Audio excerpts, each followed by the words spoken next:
Hello, good morning, welcome to all. कैसे हैं आप सब? आई होप पढ़ रहे होंगे, सब ठीक होगा। चलिएगा अपने टॉपिक पे आते हैं। पिछले क्लास में पिछले 3 क्लासेज में हमने प्रीपोजिशन को कवर किया। तो प्रीपोजिशन आपने पढ़ लिया, कॉन्सेप्ट भी क्लियर हो गया, उस पर प्रैक्टिस की आवश्यकता है। आज की क्लास में हम सभी पढ़ेंगे sentence completion. Sentence completion complete word से बना है, मतलब आप समझ गए होंगे वाक्य को कंप्लीट करना मीन्स आप जानते हैं सेंटेंस का मतलब कि सेंटेंस एक सब्जेक्ट वर्ब ऑब्जेक्ट हो, उसमें और उसका कंप्लीट सेंस निकले, मीनिंगफुल सेंस निकले, उसको सेंटेंस कहते हैं। तो जब तक सेंटेंस में सब्जेक्ट वर्ब ऑब्जेक्ट में से सब्जेक्ट सुटेबल सब्जेक्ट के अनुसार वर्ब, सब्जेक्ट और वर्ब के अनुसार जिस ऑब्जेक्ट की आवश्यकता है वो ऑब्जेक्ट, या प्रीपोजिशन, कंजक्शन या वर्ब कुछ भी हो, नाउन प्रोनाउन, इन सब की आवश्यकता एक सेंटेंस में पड़ती है। तो जब भी हम सेंटेंस कंप्लीशन की बात करते हैं तो सेंटेंस कंप्लीशन में ओवरऑल ग्रामर को हम सभी सीखते हैं। ओवरऑल ग्रामर के सारे पॉइंट्स को इंक्लूड करके सेंटेंस कंप्लीशन के क्वेश्चंस एग्जाम में आते हैं। तो आज की क्लास में क्वेश्चन के माध्यम से हम लोग रूल्स को जानेंगे कि कौन कौन से क्वेश्चन में रूल्स अप्लाई हो रहे हैं, और उस वैसे ही क्वेश्चंस एग्जाम में बार बार सेंटेंस कंप्लीशन में पूछे जाते हैं, या हम कह सकते हैं फिल इन द ब्लैंक्स वाले टॉपिक में पूछे जाते हैं। फिल इन द ब्लैंक्स और सेंटेंस कंप्लीशन एक ही होता है, बस फिल इन द ब्लैंक्स लिख देता है, सेंटेंस कंप्लीशन लिख देता है।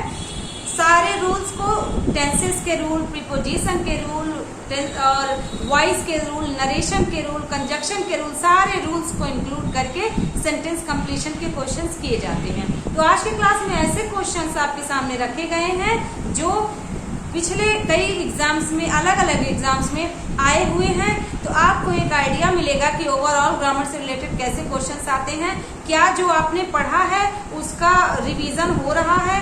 अगर रिवीजन हो रहा है तो आज के सेंटेंस में आप खुद ही अपने आप को एनालिसिस कर सकते हैं। चलिए, पहला सेंटेंस है हम लोगों का, I dash this pen yesterday।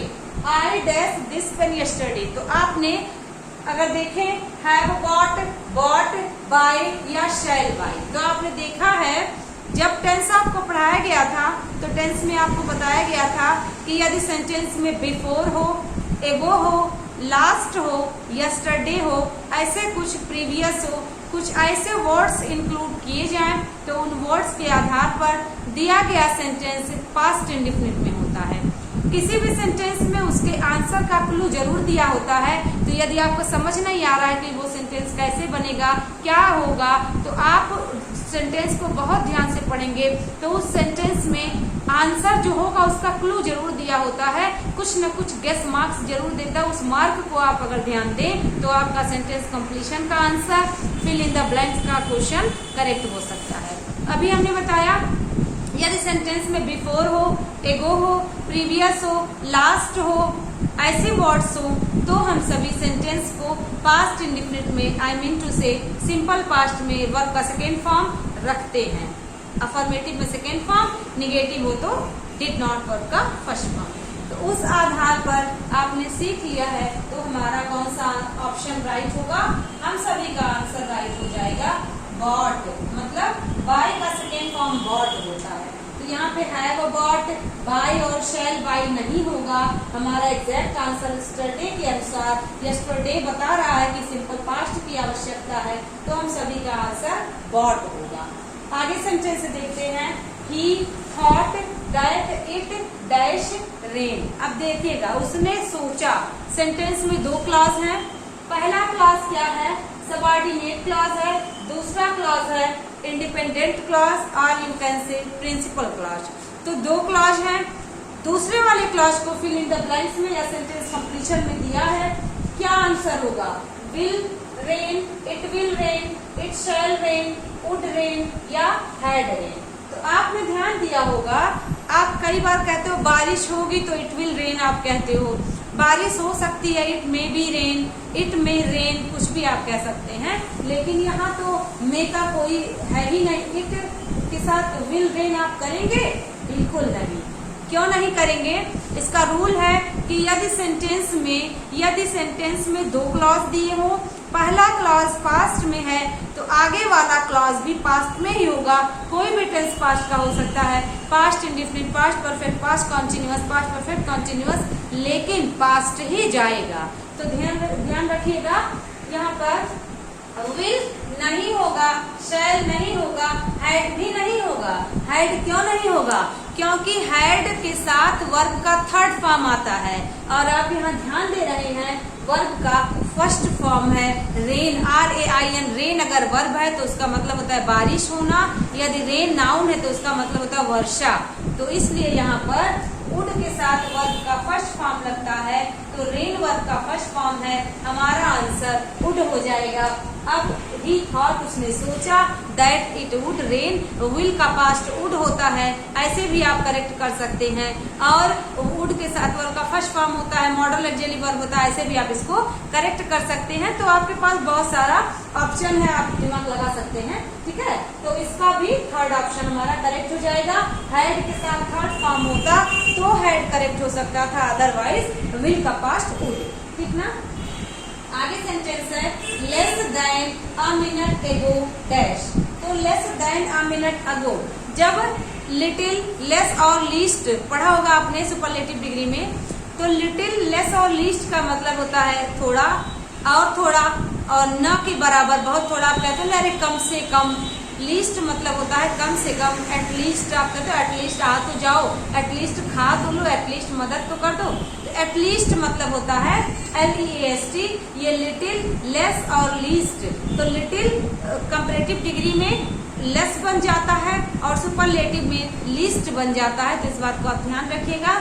और लिटिल का प्रयोग, लेस का प्रयोग, लीस्ट का प्रयोग अनकाउंटेबल नाउन के लिए होता है। अनकाउंटेबल नाउन का मतलब दैट वी कांट काउंट, हम उसको काउंट नहीं कर सकते, मेजर कर सकते हैं।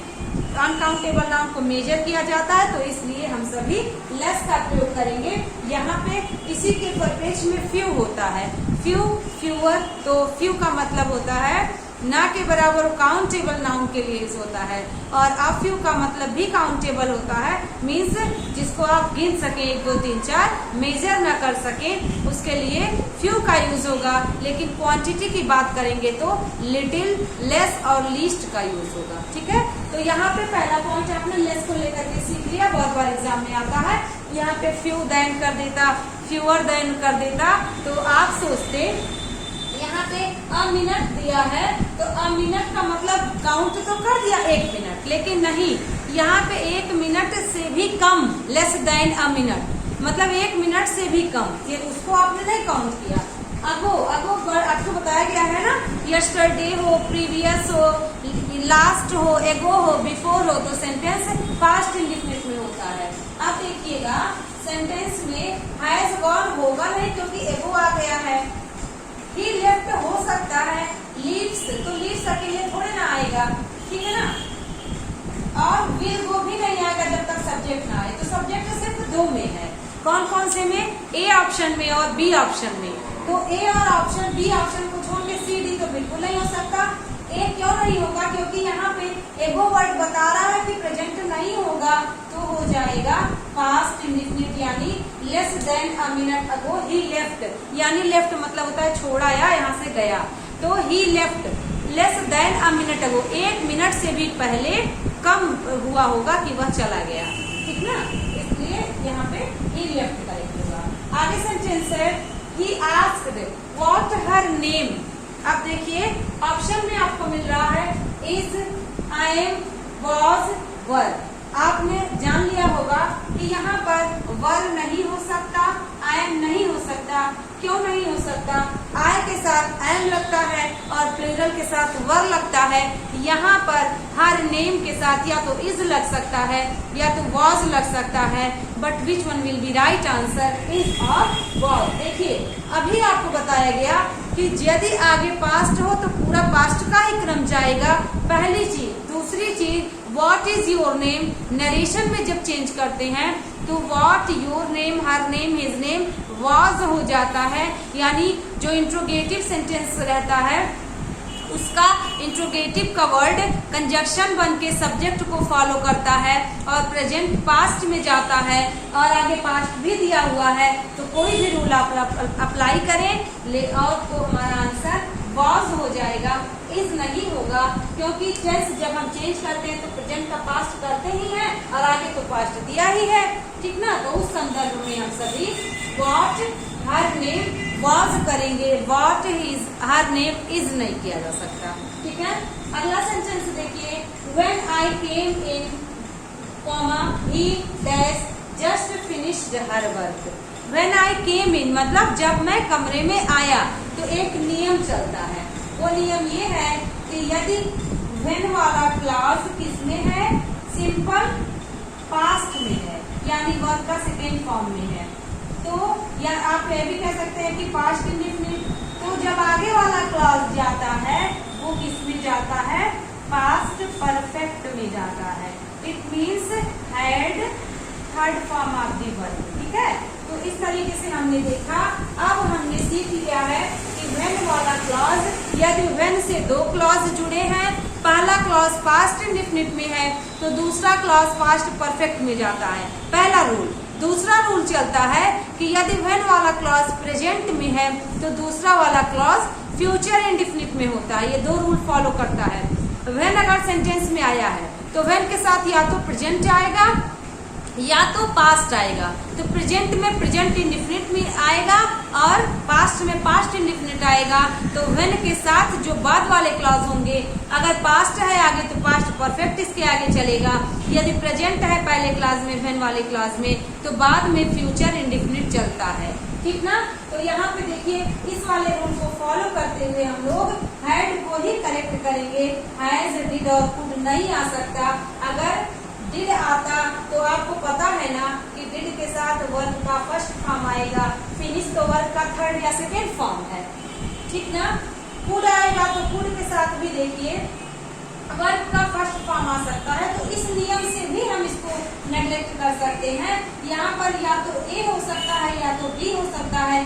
बी क्यों नहीं हो सकता, क्योंकि आगे पास्ट इंडेफिनिट है तो बाद वाला पास्ट परफेक्ट में जाएगा, इसलिए हैड वाला आंसर हमारा करेक्ट हो जाएगा। ओवरऑल ग्रामर को आप पढ़ेंगे अच्छे से मेहनत करके तो बहुत अच्छे से सेंटेंस कंप्लीशन के या फिल इन द ब्लैंक्स के क्वेश्चंस करेक्ट हो जाएंगे। 1 to 5 क्वेश्चंस आते हैं, 1 से 5 प्रश्न तक आते हैं और इसका कोई भी टॉपिक निर्धारण नहीं होता कि नहीं इसी टॉपिक से आएगा। ओवरऑल ग्रामर आपको जानना होगा। आगे का सेंटेंस क्या है, आगे का सेंटेंस है if it rains I dash at home. यहाँ भी यही रूल चलता है कि यदि इफ वाला क्लॉज पास्ट इंडेफिनिट में है तो बाद में क्या क्या चलेगा देखेंगे। इसको हम रिमूव कर देते हैं। देखिएगा अगर इफ वाला क्लॉज किसमें है, प्रेजेंट इंडेफिनिट,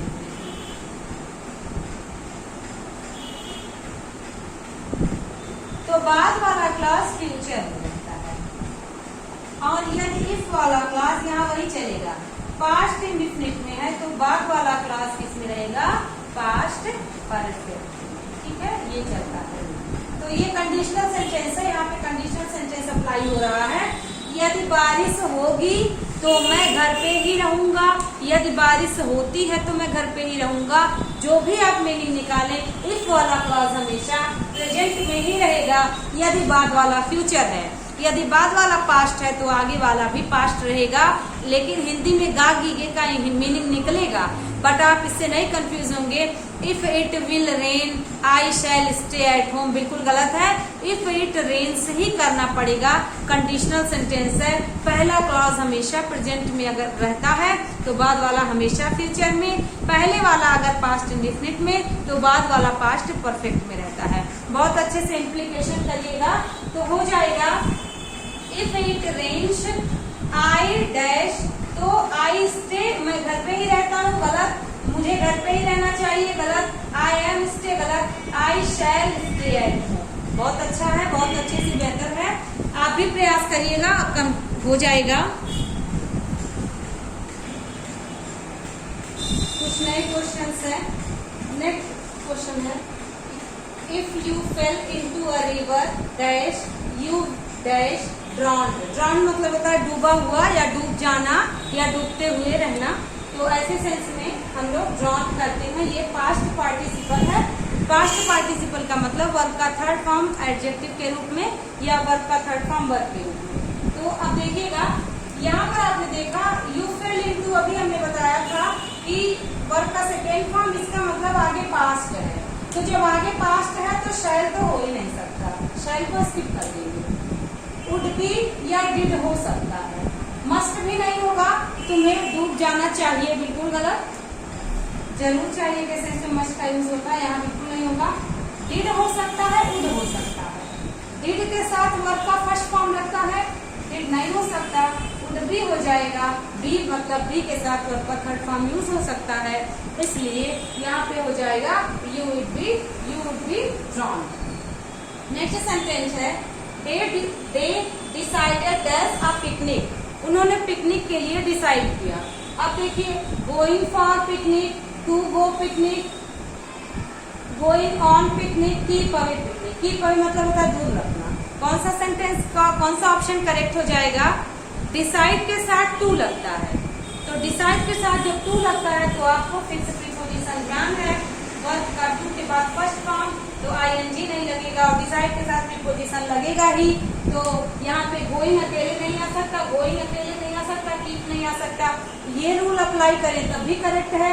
डिसाइड के साथ टू लगता है, यदि ये पॉइंट याद है तब भी करेक्ट है, और डिसाइड के साथ टू के साथ वर्ब का फर्स्ट फॉर्म तो भी करेक्ट है। तो they decided to go a picnic, है ना, गो ऑन पिकनिक नहीं, या गोइंग ऑन पिकनिक बिल्कुल नहीं। पर के सेंस में आप लगा सकते हैं लेकिन गलत हो जाएगा यदि आपने इस बात को भूल गए कि टू के साथ वर्ब का फर्स्ट फॉर्म और डिसाइड के साथ टू लगता है। नेक्स्ट सेंटेंस है I saw him dash in the garden. आपने पार्टिसिपल की क्लास जब पढ़ी थी तो पार्टिसिपल की क्लास में आपने पढ़ा था कि लेट हो, मेक हो, डिड हो, इनके साथ टू का यूज नहीं करते हैं, वर्ब का फर्स्ट फॉर्म यूज करते हैं। दूसरा आपने रूल पढ़ा था कि यदि फाउंड हो, सी हो यानी सी सा सीन, तो इसके साथ आईएनजी का यूज होता है प्रेजेंट पार्टिसिपल की तरह, वर्ब का फर्स्ट फॉर्म और आईएनजी। तो यहाँ पर देखिएगा I saw him walk in the garden, I saw him walking in the garden, I saw him would walk in the garden, walked in the garden, बिल्कुल गलत है। वॉकिंग इन द गार्डन मतलब जब उसने देखा तो वो मोशन कर रहा था, यानी एक साथ दो कार्य। जब उसने देखा तो एक साथ दो कार्य, एक कार्य के तुरंत बाद दूसरा कार्य, तो उसने उसे वॉक करते हुए गार्डन में देखा, यानी जब उसने देखा तो वह वॉक कर रहा था, प्रेजेंट पार्टिसिपल यहाँ यूज हो रहा है। या ये रूल अप्लाई करें तब भी आपका करेक्ट है, या आप ऐसे समझें कि आप मीनिंग कंप्लीट करें कि टहलते हुए तो आईएनजी लगा है। यदि आप इसको भी नहीं अप्लाई करते हैं तो सी के बाद आईएनजी लगता है तो भी आप करेक्ट कर सकते हैं, ठीक है। तो यहाँ पे वॉकिंग हो जाएगा। नेक्स्ट सेंटेंस है he dares not dash my room। Dare मतलब होता है हिम्मत करना, नीड मतलब हिम्मत करना। ये मेन वर्ब की तरह भी यूज होते हैं, इसे सेमी एक्सिलरी वर्ब भी कहते हैं, आपको बताया गया है। सेमी एक्सिलरी वर्ब दो होते हैं, मॉडल एक्सिलरी वर्ब का ही एक पार्ट है, डेयर है, नीड है, यूज भी इसी में आता है, यूज्ड टू। तो डेयर और नीड का यूज ये सेमी एक्सिलरी वर्ब की तरह भी यूज होता है, मेन वर्ब की तरह भी यूज होता है। जब इनके साथ नॉट का वर्ब यूज हो तो ये मेन वर्ब की तरह यूज हो जाते हैं, और जब ये मेन वर्ब की तरह नहीं यूज होते हैं तो भी इनके साथ वर्ब का फर्स्ट फॉर्म, और जब यूज होते हैं तो भी वर्ब का फर्स्ट फॉर्म लगता है। तो यहाँ पे देखिए इंटर इंटर इंटर इंटर।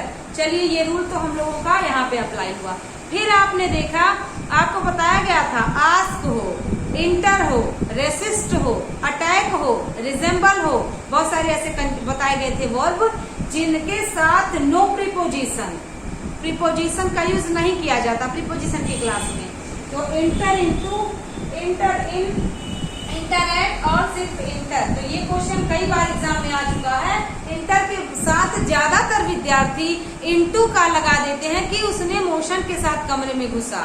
जब इंटर वर्ड लगे तो नो प्रीपोजिशन, ना ही इंटू, ना ही इन और ना ही एट, मतलब कोई भी प्रीपोजिशन आप नहीं यूज कर सकते। लेकिन जब विद्यार्थी भूल जाएंगे तो इंटर इंटू लगा देंगे कि चलते हुए कमरे में गया, इसका मतलब मोशन हो रहा था, लेकिन इंटर के साथ कोई प्रीपोजिशन नहीं लगाएंगे। इसलिए third option will be right answer. Next one is the Taj Mahal is worth dash. इसके बाद ऑप्शन है वॉच, वॉचिंग, सी और टू ऑब्जर्व।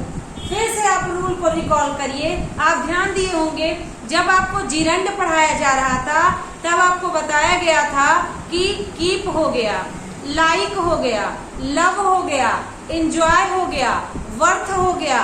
ये सारे वर्ड्स ऐसे हैं जिनके साथ हमेशा हम सभी ING form of the verb का ही यूज कर सकते हैं। तो यहाँ पे वर्थ के साथ आईएनजी लगेगा। वर्थ मीन्स होता है कि किसी चीज के लायक होना, ये एडजेक्टिव वर्ड है, इसके साथ हमेशा आईएनजी लगेगा यदि वर्ब आता है तो। इसलिए the Taj Mahal is worth watching हो जाएगा, मतलब देखने योग्य है। अब आप कहेंगे मैम वॉच का यूज तो टीवी देखने के लिए करते हैं। बिल्कुल नहीं, वॉच का यूज देखना के अर्थ में होता है। जब भी आप देखने की मीनिंग निकालेंगे तो सी हो गया, लुक हो गया, ग्लैंस हो गया, स्टेयर हो गया, गेज हो गया, वॉच हो गया, बहुत सारी मीनिंग होती है। तो यहाँ पे जब वॉच मिल रहा है तो वॉच को ही हम लोग देखने की मीनिंग मानते हुए अपने आंसर को अप्लाई करेंगे। यहाँ लुक और सी और विजिट को नहीं देखेंगे। अन्यथा तो सभी बच्चे जानते हैं कि किसी की तरफ देखना हो तो लुक होता है, घूर के देखना हो तो स्टेयर होता है, टकटकी लगा के देखना हो तो गेज होता है, ध्यान से देखना हो तो गेज होता है, और यदि सामान्य देखना हो तो सी होता है, जाकर देखना हो तो विजिट होता है, और टीवी देखना हो, मूवी देखना हो, ऐसे सेंस में वॉच का यूज होता है। लेकिन यहाँ पे जब वॉच आंसर मिल रहा है तो वॉच के अनुसार ही हम करेंगे। पहली बात। दूसरी बात, जब सी में आईएनजी नहीं लगा है तो हम क्यों करेक्ट करें?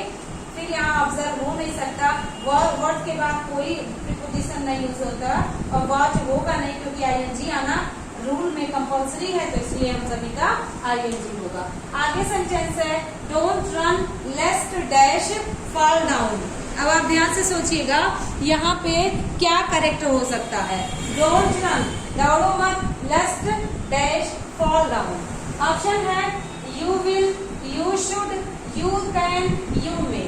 कंजक्शन की क्लास आपने अटेंड की है और कंजक्शन की क्लास में आपको बताया गया था कि क्या होगा यदि लेस्ट सेंटेंस में आए तो उसके साथ हमेशा सब्जेक्ट प्लस शुड आता है। तो सब्जेक्ट कोई भी हो हमेशा इसके साथ शुड ही आता है। शुड के अतिरिक्त यहाँ कुछ भी नहीं आ सकता। सो दैट है तो मे आएगा, पास्ट है तो माइट आएगा, कैन आएगा, कुड आएगा, बहुत सारा बताया गया था। एज इफ हो तो वर आएगा, अगर आई विश हो, आई वुड दैट हो तो वर आएगा। इस तरीके से आपको कई सारे रूल्स बताए गए थे। तो यहाँ पे लेस्ट के साथ हमेशा शुड आता है और ये वाला पॉइंट कि लेस्ट के साथ शुड ही आता है बहुत बार एग्जाम में पूछा गया है और एक साल पूछा गया एग्जाम का ये भी क्वेश्चन है। इसलिए यू विल गलत, यू कैन गलत, यू में गलत, यू शुड करेक्ट आंसर है। अदरवाइज आप मीनिंग कंप्लीट करने में लग जाएंगे तो आप सोचेंगे कि पहले प्रेजेंट है तो बाद में फ्यूचर कर दिया जाए, या मीनिंग निकालेंगे तो दौड़ो मत नहीं तो तुम गिर जाओगे, या तुम गिर जाओगे।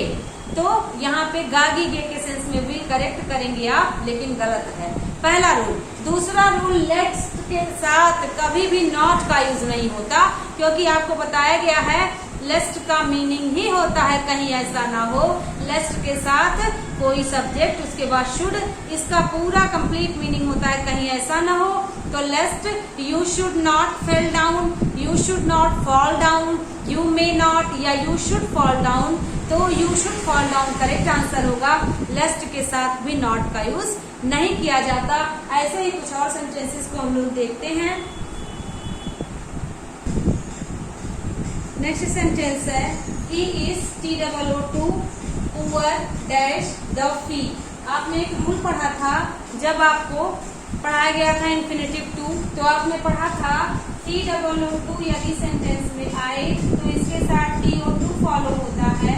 यहाँ पे आपने ध्यान से देखा होगा नॉट टू का कहीं भी जिक्र नहीं था। तो इस तरीके से इस ऑप्शन में देखिए TOO2 मतलब इतना की नहीं कर सकता, ऐसे सेंस में टू का यूज नेगेटिव सेंस में यूज होता है, ये जानते हैं आप। तो हो जाएगा TOO2 poor dash to the fee. तो क्या इतना करीब है कि फीस पे नहीं कर सकता। यहाँ पे इसको अगर हम चेंज करेंगे तो हम लोग ऐसे भी तो कह सकते थे he is so poor that he can not पे द फीस, लेकिन यहाँ ये चेंजिंग नहीं पूछा है। यहाँ पे हम लोगों से सेंटेंस में पूछा है नॉट टू पे, बिल्कुल जब आप नहीं ये रूल अगर भूल जाएंगे, आपने नहीं पढ़ा होगा ध्यान से, तो नॉट टू पे द फीस आप करेक्ट कर सकते हैं, आपके दिमाग में आएगा। फीस नहीं पे कर सकता ही तो कहना है, बिल्कुल नहीं। This will be correct answer. To pay, 2 + 1 का फर्स्ट फॉर्म बिल्कुल करेक्ट है। शैल पे गलत हो जाएगा, कैन नॉट पे द फी गलत हो जाएगा, क्योंकि इसके साथ सब्जेक्ट भी तो आना चाहिए। फिर TOO के साथ TO2 ही अकेले आ सकता है और कुछ भी नहीं आप यूज कर सकते यहाँ पर, ना ही कोई प्रीपोजिशन, ना ही कोई subject plus can not, could not, कोई भी वर्ब नहीं यूज कर सकते। TOO के साथ TO2 ही यूज हो सकता है। आप कई बार कहते हैं I am too weak to do it, I was too ill to go there, तो ये क्या मतलब, इतना बीमार था कि वहां नहीं जा सका। यही कहने के लिए आपको TOO वाला 2 यूज करना पड़ता है। तो आई होप ये वाला कंफर्म हुआ होगा। आगे बढ़ते हैं। आई डोंट नो डैश, कई बार आप कहते हो ना कि मुझे नहीं पता क्या करूं क्या ना करूं, कैसे ना करूं, तो इस सेंस में आप कहते हो I don't know what to do, I don't know where to go, I don't know how to do, I don't know how to read, I don't know how to solve, ऐसे use करते हैं आप। तो यहाँ पे देखिएगा I don't know singing how, कैसे गाऊं गलत है। हाउ टू डांस करेक्ट हो जाएगा। I don't know playing to गलत है, इनकम्प्लीट हो जाएगा। I don't know reading to books गलत है। I don't know how to dance, मुझे नहीं पता मैं डांस कैसे करूं या डांस कैसे होता है। आप कई बार कहते हो हाउ टू डू, ये चीज कैसे होता है, हाउ टू वर्क दिस, ये कंप्लीट है।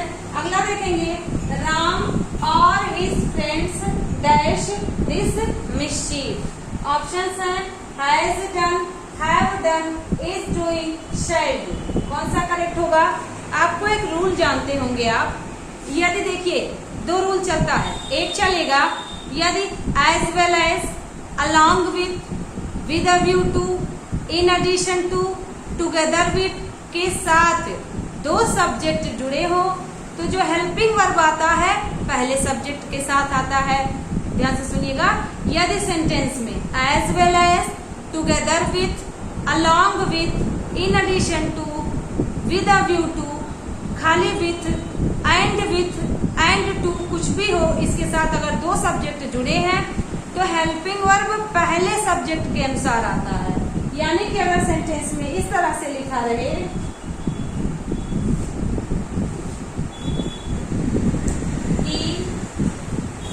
as well as I am doing this one, तो ये सेंटेंस इनकरेक्ट है, क्योंकि आपको अभी बताया गया कौन कौन से वर्ड हो। यदि as well as हो, in addition to हो, with a view to हो, टुगेदर विथ हो, एंड हो, तो इनके साथ यदि 2 सब्जेक्ट हैं तो जो हेल्पिंग वर्ब होगा बताया गया पहले सब्जेक्ट के अनुसार आएगा, ठीक है ना। तो एज वेल एज के साथ ही पहला सब्जेक्ट है, आई दूसरा सब्जेक्ट है, तो यहाँ एम गलत है, इसका करेक्ट इज होगा। भले देखने में आपको एक करेक्ट लग रहा हो कि ही आई के साथ इस तो कभी नहीं पढ़ा, लेकिन इस तरीके के सेंस में तब आपको इस गलत दृश्य को भी अपनाना पड़ता है और ही के साथ एम, आई के साथ एम, आई के साथ इज ऐसा पढ़ना पड़ता है इसी सेंस में कि यदि इन वर्ड के साथ 2 सब्जेक्ट जुड़े हो तो हेल्पिंग वर्ब हमेशा पहले सब्जेक्ट के अनुसार आता है। पहला रूल आपने ये सीखा। दूसरा रूल अब जो आपका सेंटेंस दिया है, इसका रूल ये होता है कि यदि और आइदर के साथ और, नाइदर के साथ नॉर के साथ 2 सब्जेक्ट आए तो हेल्पिंग वर्ब दूसरे सब्जेक्ट के अनुसार फॉलो होता है। हेल्पिंग वर्ब इसी सब्जेक्ट के अनुसार फॉलो होगा, बाद वाले सब्जेक्ट के अनुसार। इसके पहले वाला अपोजिट रूल था, ये वाला रूल क्या है, यदि और, ईदर के साथ और, नीदर के साथ नॉट के साथ 2 सब्जेक्ट जुड़े हैं तो हमेशा हेल्पिंग वर्ब दूसरे सब्जेक्ट के अनुसार आता है। इसका मीन्स अब यहाँ देखिए, राम और हिज फ्रेंड्स हैज डन ना होके, इज डूइंग ना होके, शैल डू ना होकर के हैव डन आपका करेक्ट आंसर होगा। अब इसका करेक्ट आंसर हो जाएगा राम और his friends have done this mischief, मतलब दुर्व्यवहार या कह सकते हैं नॉटी एक्टिविटीज। तो इस तरीके से आपने देखा, ये नोट डाउन कर लीजिएगा। और हो, आइदर और हो, नाइदर ना हो, दो सब्जेक्ट जुड़े हो तो सेकंड सब्जेक्ट के अनुसार हेल्पिंग वर्ब आता है, पहला रूल। दूसरा रूल, नाइदर ऑफ द और आइदर ऑफ द के साथ जो सब्जेक्ट आएगा वो एब्सोल्युटली प्लूरल आएगा और हेल्पिंग वर्ब सिंगुलर आएगा। इसको भी समझिएगा। क्या समझा आपने? नाइदर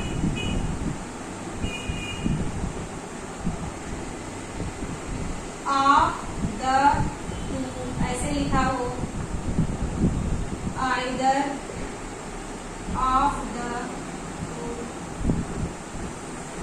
कह दिया जाए, each of the two, one of the two, कुछ भी आप समझें। तो नाउन हमेशा प्लूरल रहेगा लेकिन हेल्पिंग वर्ब सिंगुलर रहेगा। जैसे एक एग्जांपल देखिएगा, neither of the two girls is doing this. ये सेंटेंस करेक्ट है। इनकरेक्ट आपको लग सकता है क्योंकि आपके दिमाग में चलेगा टू है और गर्ल्स भी है, लेकिन नहीं। आइदर मीन्स होता है दो में से एक, नाइदर मीन्स होता है दो में से कोई नहीं, ईच मीन्स होता है हर एक, एवरी मीन्स होता है हर एक, वन मीन्स होता है हर एक। तो जो भी हेल्पिंग वर्ब आएगा वो इनको फॉलो कर रहा है, न कि इस टू और प्लूरल नाउन को फॉलो कर रहा है। ये भी नोट डाउन कर लीजिएगा, बहुत इंपॉर्टेंट है, कई बार एग्जाम में आता है। आगे देखिएगा, ही लुक्स एज इफ, आपको बताया गया था कि एज इफ हो, वुड दैट हो, आई विश हो, इसके साथ कोई भी सब्जेक्ट हो, चाहे ही हो, शी ही हो, इट हो, नेम हो, कुछ भी हो, तो इन सभी के साथ कंपल्सरी हम सभी वर यूज करते हैं। कहीं भी बॉक्स बना के लिख लीजिएगा। एज इफ हो तो इसके साथ हम लोग वर को ही यूज करेंगे, नोट डाउन कर लीजिएगा, कुछ और नहीं यूज कर सकते। As if he were, as if I were, as if they were, as if she were, लेकिन सी के साथ आपने वर नहीं पढ़ा होगा, यदि पढ़ा है तो इसी रूल में पढ़ा है। ऐसे सेंस में एज इफ के साथ कोई भी सब्जेक्ट हो हमेशा वर को ही फॉलो करता है, तो इसलिए हमारा सेकेंड आंसर करेक्ट हो जाएगा। आगे बढ़ते हैं, ही dash a lamp from the ceiling. Ceiling मतलब होता है अंदर की छत और रूफ मीन्स होता है ऊपर की छत। तो सीलिंग और रूफ में यही अंतर है कि जब अंदर के छत की बात होती है तो हम सभी ये छत वाला फैन की बात करते हैं जिसमें नीचे से फैन लटकाते हैं, लेकिन यदि रूफ की बात हो तो उस छत की बात करते हैं जिसको हम लोग पैरों के नीचे रखते हैं। ठीक है, ये बहुत आसान है और आ भी जाता है बेसिक सा। सीलिंग की स्पेलिंग ध्यान से पढ़िएगा, CEIL होता है, एग्जाम में बहुत बार आया है, CEIL ING सीलिंग, लेकिन मोस्ट ऑफ द टाइम आपको यही याद रहेगा CIELING, क्योंकि ज्यादातर स्पेलिंग में आप यही पढ़ते हैं, लेकिन नहीं, सीलिंग की ये स्पेलिंग करेक्ट है, इसको नोट डाउन कर लीजिएगा। ही डैश, अब यहाँ पर देखिए ही के साथ डैश है और आपको करना है हैंग को फॉलो। तो दो हैंग आपने पढ़ा होगा, एक हैंग आपने पढ़ा होगा हैंगर वाला हैंग, और दूसरा हैंग आपने पढ़ा होगा फांसी देने वाला या टांगने वाला हैंग। तो जो फांसी देने वाला हैंग होता है वो पर्सन के लिए यूज होता है, और ये थिंग के लिए जो हैंग यूज होता है ये टांगना का मीनिंग लेता है। इतना बताने का ये उद्देश्य है कि जब पर्सन के लिए बात होगी तो उसका स्पेलिंग हम सभी का, उसका सेकेंड फॉर्म हम लोगों का हो जाता है hang, HANGED hang. Hang means होता है, उसको हम लोग फॉलो करते हैं।